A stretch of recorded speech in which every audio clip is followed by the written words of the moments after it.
Okay, it's morning of day 2. Started the morning by getting out the workshop manual and seeing what I can find out about potential looseness in the left-hand front. So the best I can do, there's no specific instructions, although obviously being a workshop manual I've got the required torque settings, but one thing is of note is that it doesn't involve tapered bearings. These are literally just roller bearings, not tapered. So there's the and there's the outer. So what you're effectively doing is literally putting enough torque on this nut to pull this assembly together. So what's obviously happened is we've got a lack of torque on this nut, and this shaft and the entire hub assembly is slightly loose. It's got a slight amount of play in it. So yeah, the torque setting on this is 150 foot-pounds, which is pretty stout. I'm going to need to get myself a torque wrench today, and a replacement split pin as well, cotter pin. So yeah, so that's the plan. I suppose one thing that makes me a little happier, and this probably explains why the bearings aren't grumbling at all. If these were tapered bearings and there was this much and there was that much slop or lack of adjustment in a tapered bearing scenario, you would expect those bearings to be half flogged out. Yeah, so this is just a bit of a loose shaft situation. Not that it's a good situation to have, but it's better than if they were tapered bearings. So that's the plan of attack for today, is just to get motoring. It's only 7:30 at the moment, so I won't get out until when the shops are open. Okay, the sun's up enough to prompt me to get some coffee started. There's a little setup I've got here. This container came with the car. It had a bunch of, there's some used parts there on the ground. Excuse me. Junk, basically. She pulled apart an old sort of car stereo that it had sort of slung up onto the dash. Congratulated her for that. They're all kept in here. I've just repurposed this something where I can just keep my few things that I've got. This is a little setup I was using last night for dinner. So that's going to be pretty happy sitting there. And let's open this water one-handed. And I'm going to have ourselves a coffee here pretty soon.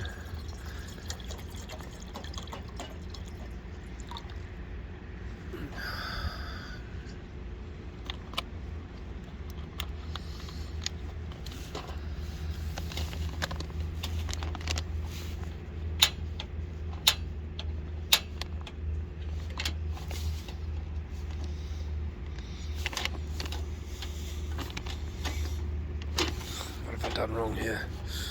Oh, that's what I've done wrong there.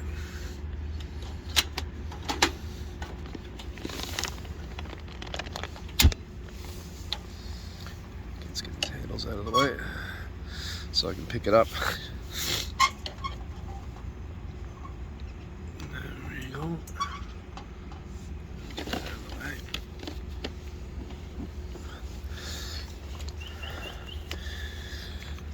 It's only instant coffee, unfortunately.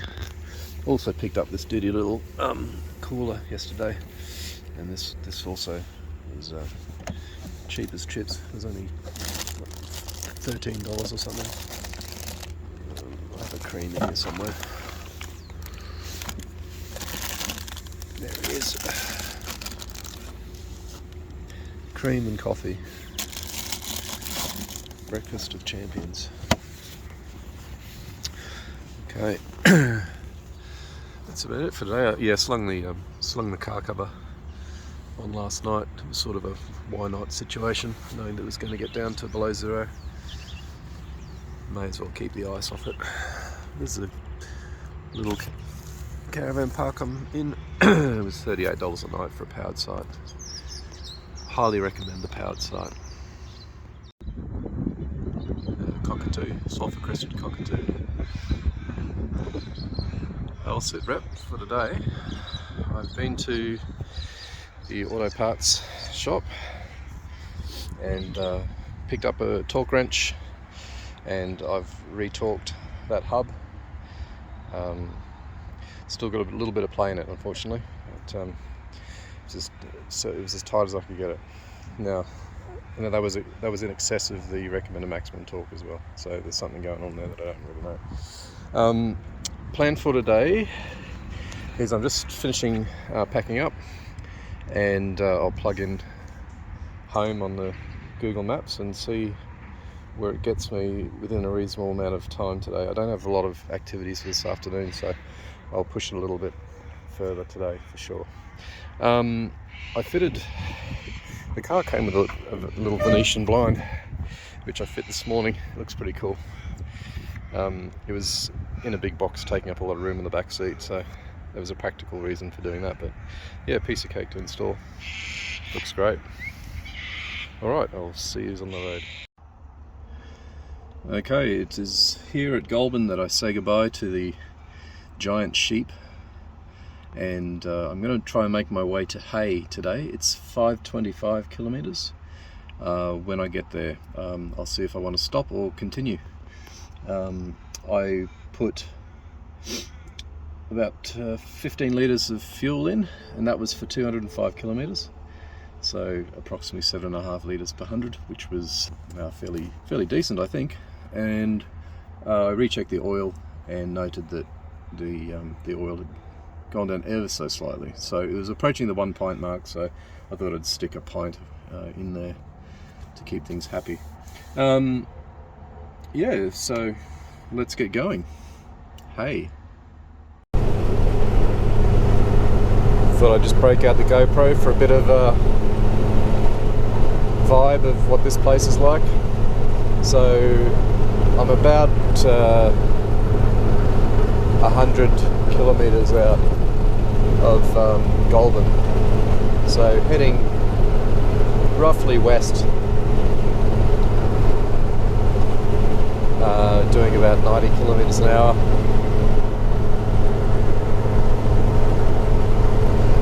So maybe some reflections on the trip so far. So I've only come a little way, obviously. I've only come about 300 kilometres, and I've had a couple of little mechanical niggles. Nothing too concerning. I've been back through the service history of the vehicle. It came with a binder that had all of its history together, and it's been really well looked after.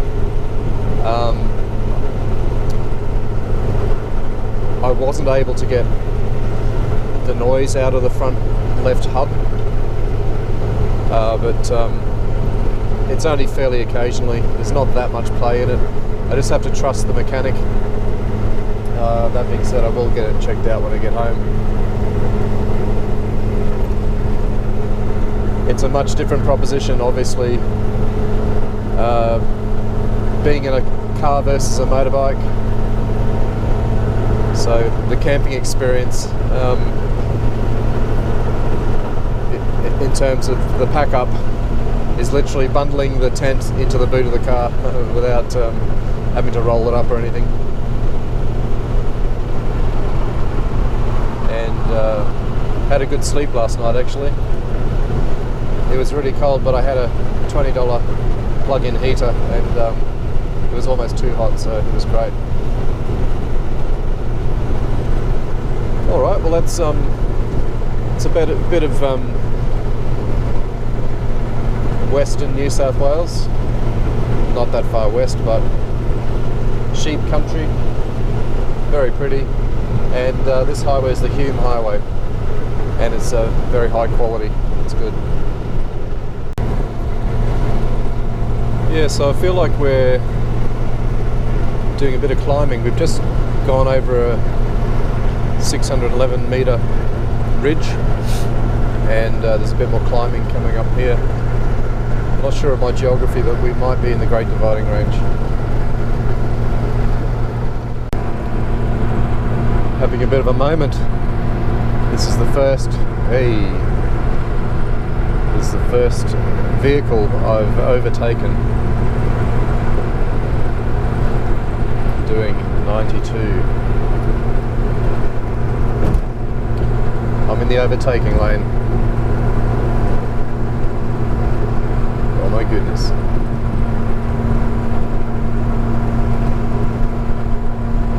He's gonna try to stay in his lane.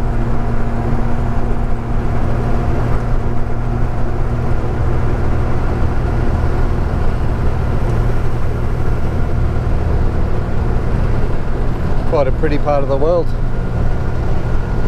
We're about 430 k's from Hay, our final destination. Pretty sure I'm going to stop there tonight. It has me arriving at 4 in the afternoon, so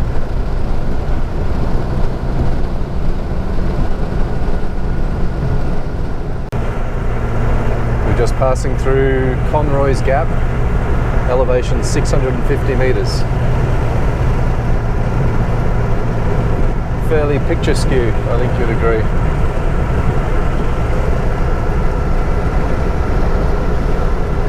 Lovely.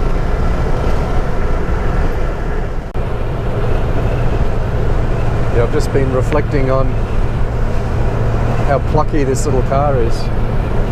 It's only got a 1275cc engine. 62 horsepower, something like that. Hey, let's call it 60 horsepower. It hasn't struggled in the slightest going up and down hills. It's the car's 840 kilograms, or could it be 860? Well, it's at least 860 with me in it. So yeah, quite light, and it's all in the gearing.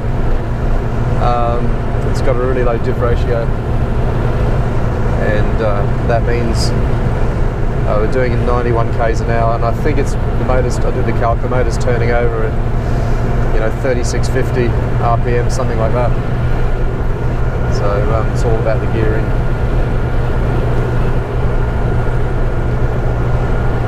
But yeah, it feels like it's got pluck.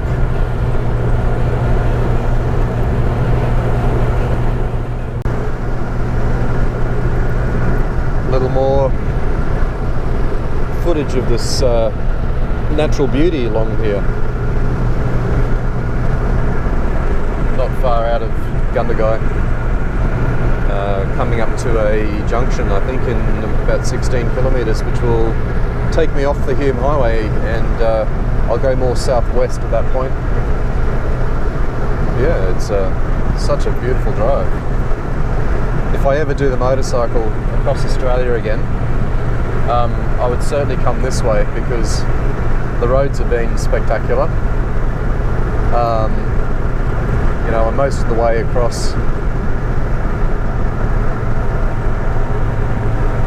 across from Sydney has been absolutely excellent, and the road north from Sydney, Pacific Highway, is actually pretty good too.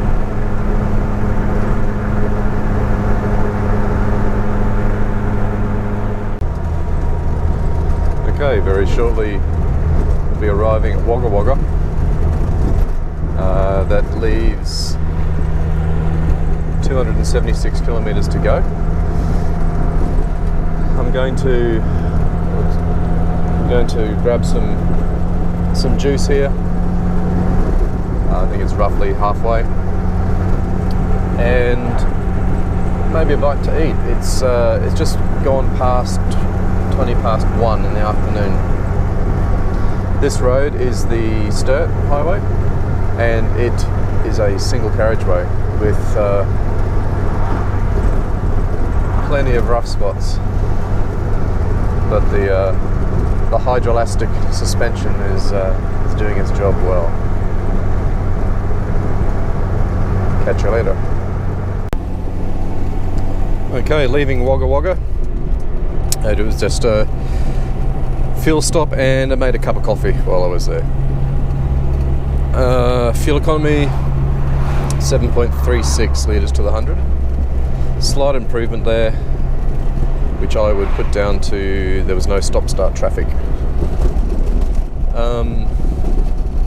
272 kilometres to go, which will get me in there at around 5 p.m, maybe a little bit after. So looking forward to getting there, setting up.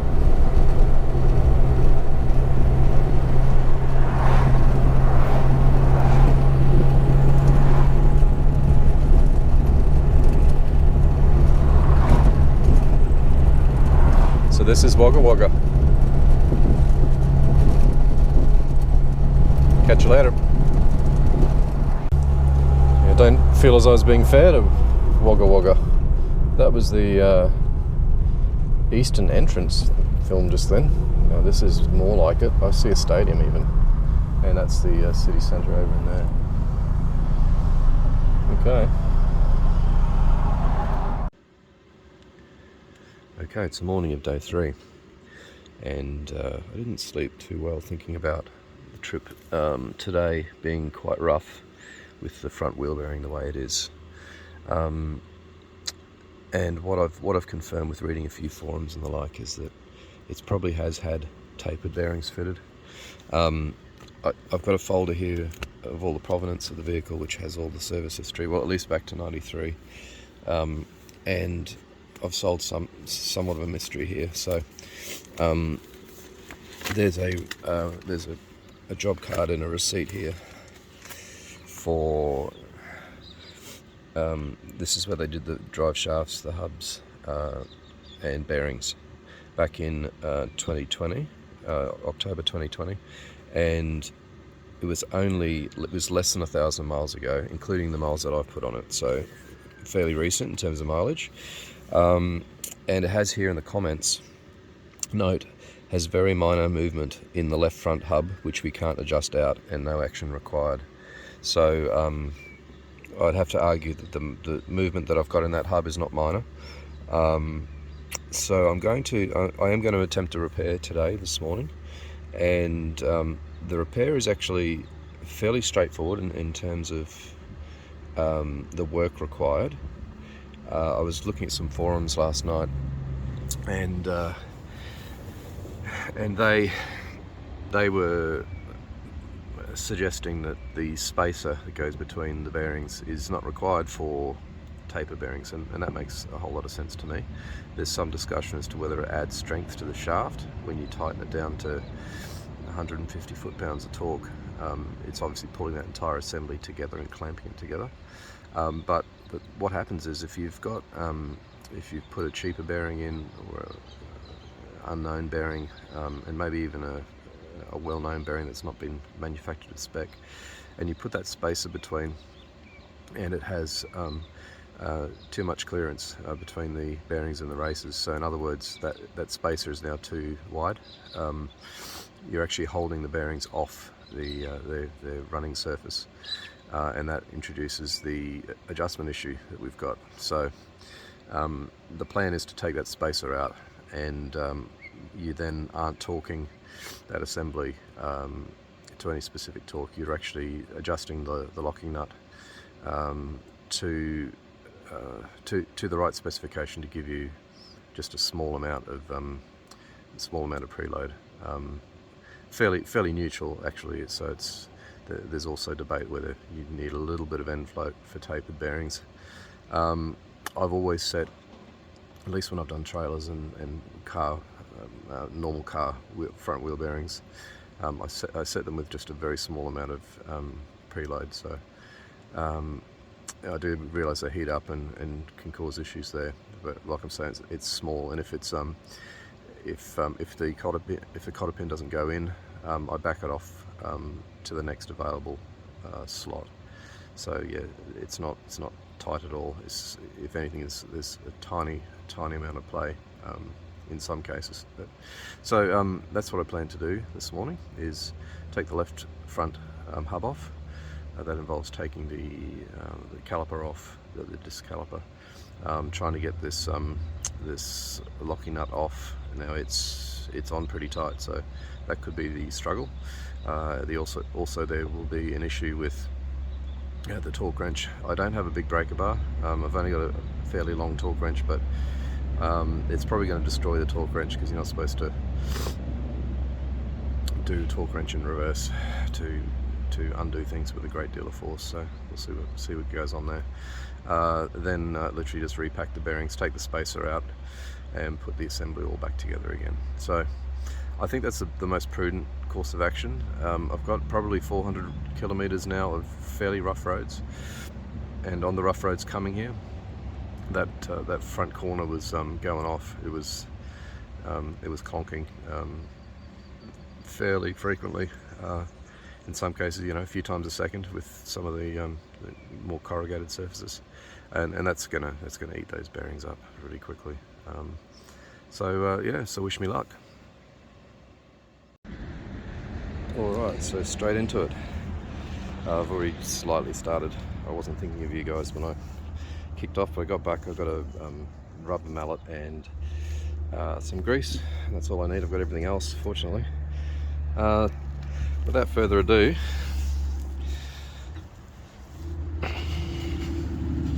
taking the hubcap off, and fortunately this was cotter pin out, and this did come off without too much of a hassle.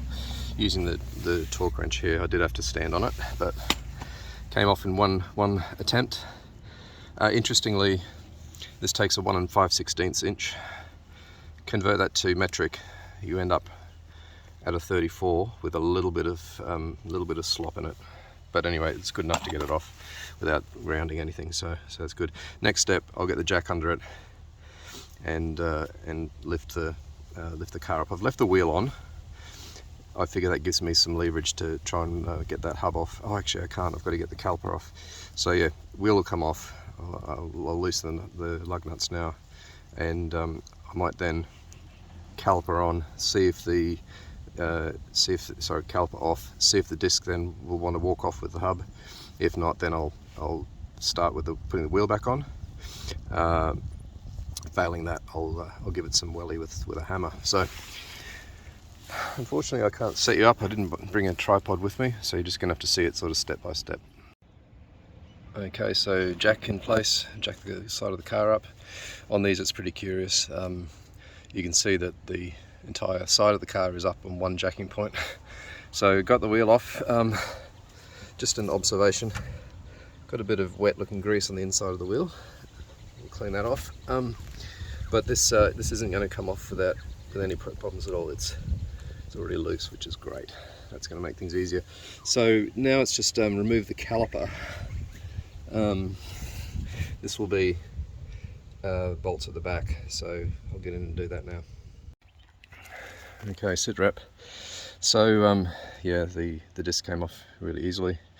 I have to be able to get this hub off. The bearings are in here. One thing that's going to be very tricky is getting the oil seal out without damaging it. I don't have a replacement one of those. I'm going to leave the back oil seal in.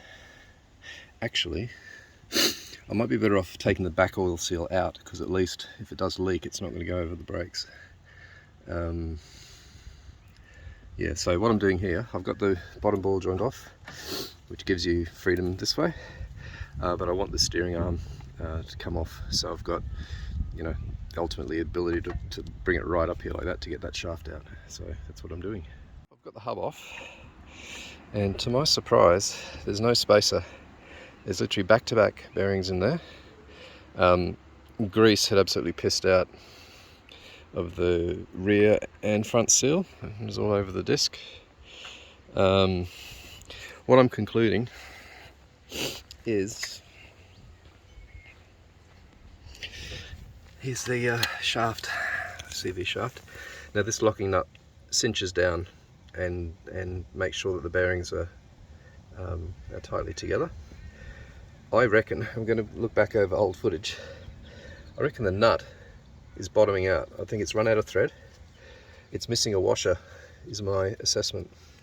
So I think it's getting fully tightened up, it's bottomed out, and it still hasn't put enough pressure on the bearings there. Now that's going to be pretty dodgy if that is what's happened, but I'm out of breath for smashing the had to smash the top ball joint with 2 hammers. I had to borrow a hammer from the guys here at the caravan park, the trailer park. Kind enough to do that, but busy MacGyvering things here. What I may need to do is take a walk into town and get a washer if I can.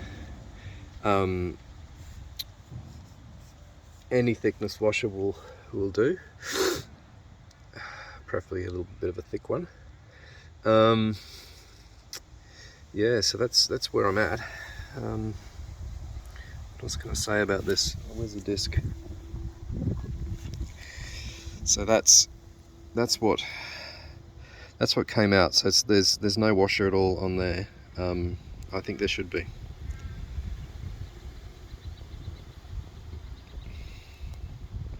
Okay, let's get on with this. I'm on foot, so I have with me this little conical shaped, I'm going to call it a spacer, but it sits on the outside of the hub, and the nut that tightens the shaft sits on this side. I'm going to get a washer to give me an extra thread or two. But I've been told there's a nice little town. I've been told there's a garage or a mechanic shop up here where I can get one of those. So I'm going to see what I can do there. Come back and button it all up and see what I get. Catch you later. Yeah, so the people at the caravan park have been very hospitable. There was a tradesman there that obviously does maintenance, and he lent me 2 hammers which I needed to get the top ball joint off. You strike either side of the control arm and it pops the ball joint out. Oh, here we are, Walters Motors. The same guy also offered to lend me his electric scooter to come here, but apparently they're illegal in New South Wales, and if I got caught it'd be confiscated, so I just walked here. It's all good. Alright, we're here. On the move again. Walters Motors is closed, no sign of life, no contact phone number on the building or anything, so nothing in Google. I'm just going to walk into town and see what I find.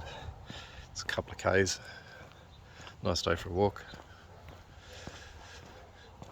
You wouldn't want to be on a busy schedule.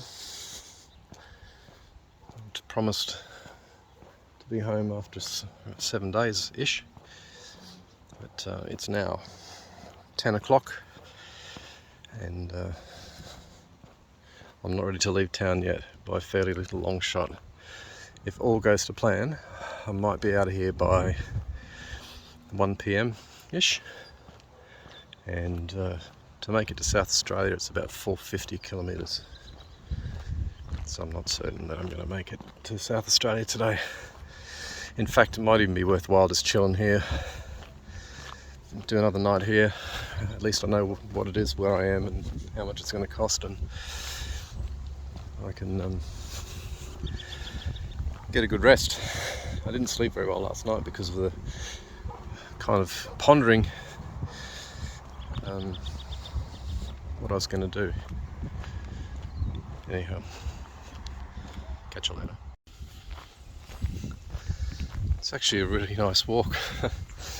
Sometimes you get served a lemon and you make lemonade, is a cliched statement. But this is the Murrumbidgee River. Walking along the levee here, obviously a flood mitigation measure here, but it is beautiful. Well worth a walk. Glad I did it.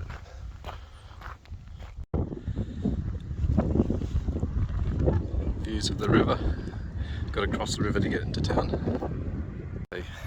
Okay, first place I came to is a motorbike shop just on the road into town, and he gave me a spacer, which is very, very close to the internal diameter there. It's a tiny bit small, not much though.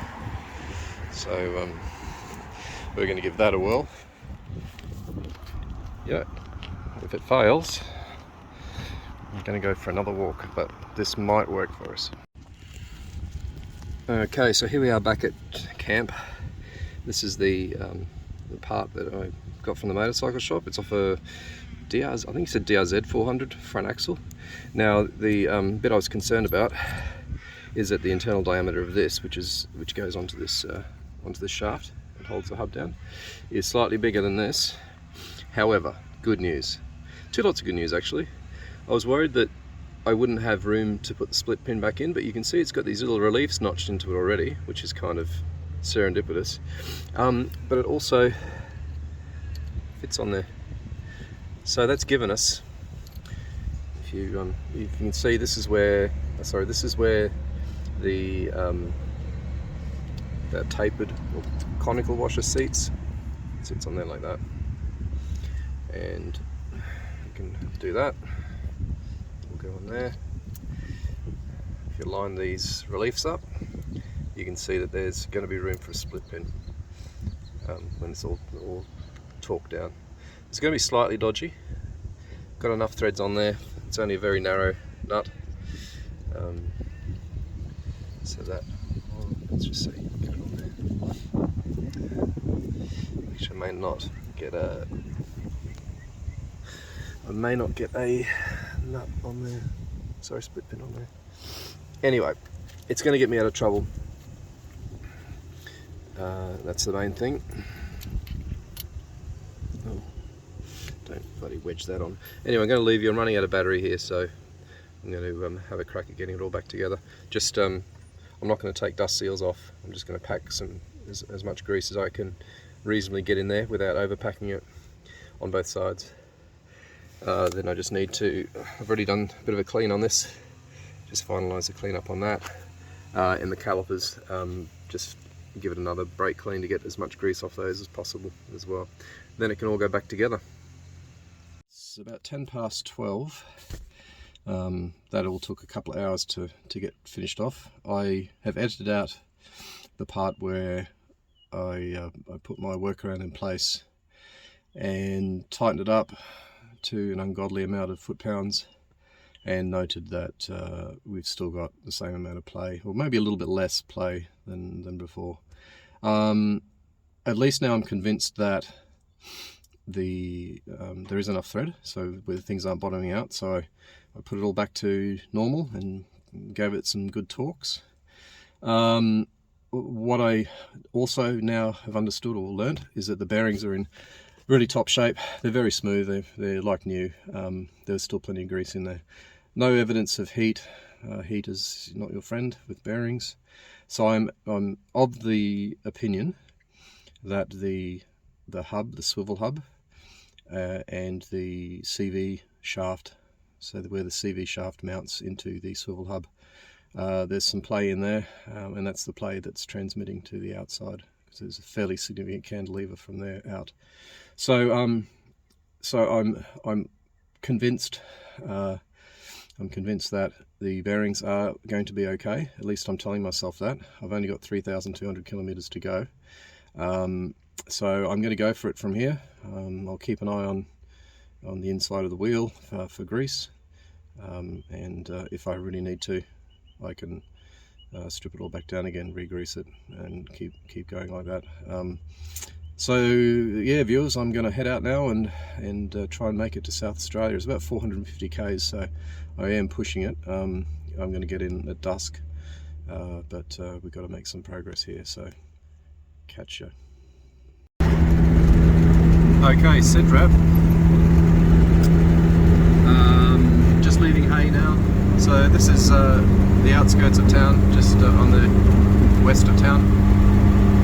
What I'm hoping for is lovely smooth roads, which South Australia has given me before. And so this is Hay, very much sheep country. You can see cotton on the side of the road. They also haul some cotton through here. Cotton's very, very water intensive, so you have to have some decent irrigation. Yeah, so just driving along now on a relatively smooth road. I can hear that front axle or front hub once every 5 seconds. On a smooth road, you can't hear it at all, so yeah, real fingers crossed there. I'm not going to be using GoPro today. GoPro finally decided that it can't read an SD card, even though the SD card has just been freshly formatted. So you're stuck with this sort of footage, unfortunately. Okay, I'm going to put the phone down, Russell, and get back to it. Just thought I'd shoot a bit of footage of the all the cotton out there. So, loads of cotton.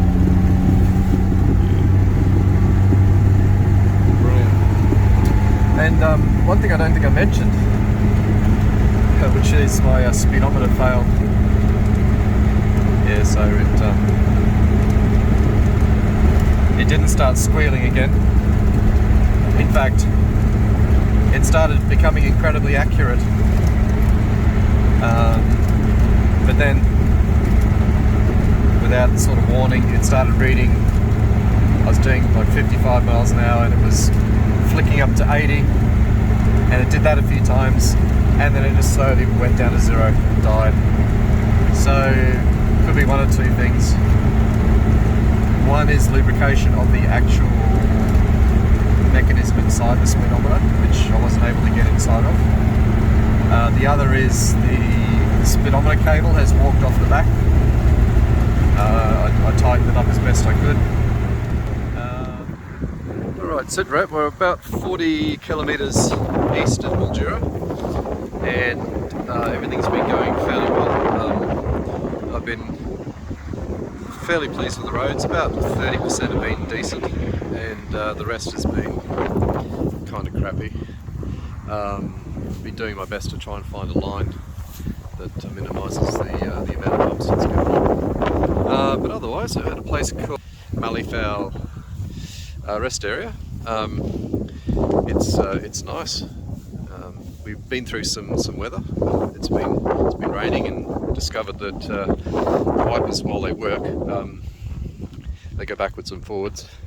This blade doesn't even touch the passenger side, which is interesting. But I need you can get these wind deflector type things that hold the blade down. So yeah, I'm just going to stop here and make a cup of coffee. I was feeling really tired. Wanted to fall asleep at the wheel, so I'm going to have a rest stop. I haven't eaten anything today yet. It's about 3:30 at the moment. I might just have a bit of a snack as well. But that's us. I am going to go through to South Australia today. I've got roughly an hour and 3/4 to go to get there. A place called Renmark. I would have hoped to have gotten a little bit further, but today's mechanic work, it sort of got the better of us. Yeah, that's it for now. I'm going to grab something to eat, something to drink, coffee, and we'll get going. Okay, well the sun is literally setting on day 3. I'm in my last 100 kilometres to Renmark. I'm going to arrive in Renmark in South Australia. It's a beautiful afternoon, midwinter. Wearing a shirt and shorts. It's comfortable weather, and the car's going very well from a engine transmission perspective. Suspension's good, except for that front hump, but it's not. The road's smooth enough for it not to be causing any problems. So yeah, so that's been today. What a busy day.